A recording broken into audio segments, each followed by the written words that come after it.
माणसांचा अपमान करणाऱ्या व्यापाऱ्याला मनसेकडून मारहाण। मारवाडी व्यापाऱ्यांना मराठी माणसांचा अपमान करणारं स्टेटस ठेवलं। मनसे पदाधिकारी विश्वजित भोलम यांच्यासह इतरांनी व्यापाऱ्याची धिंड काढली।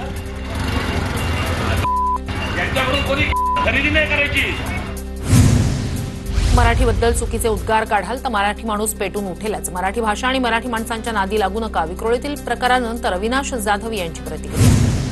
वसई विरारमधील जिल्हा परिषदेच्या 116 शाळा पालिकेकडे हस्तांतरित होणार। मुख्यमंत्री फडणवीसांचा निर्णय। वसईच्या आमदार स्नेहा दुबे पंडित यांच्या पाठपुराव्याला यश, तर रखडलेल्या रिंग रोडचाही प्रश्न सुटल्याची माहिती।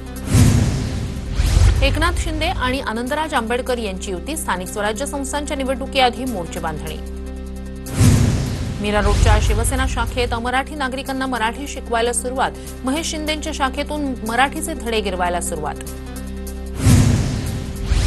कृषी विभागातील महापराक्रमी अधिकाऱ्यांना पाठीशी कोण घालतंय? आमदार सुरेश धस यांचा विधानसभेत सवाल। कृषी अधिकाऱ्यांच्याच बायकाच्या आणि मुलांच्या नावावर 78 कंपन्या असल्याचा धस यांचा आरोप। फेसबुक लाईव्हनं स्ट्राईक रेट मिळत नाही। आदेश सोडणाऱ्या लोकांच्या मागे जनता उभी राहत नाही। शंभूराज देसाईंचा उद्धव ठाकरेंवर निशाणा। राष्ट्रीय स्वयंसेवक संघाचे सरसंघचालक मोहन भागवत सोलापूर दौऱ्यावर। सकाळी 10 वाजता एका संस्थेच्या कार्यक्रमाला हजेरी लावणार।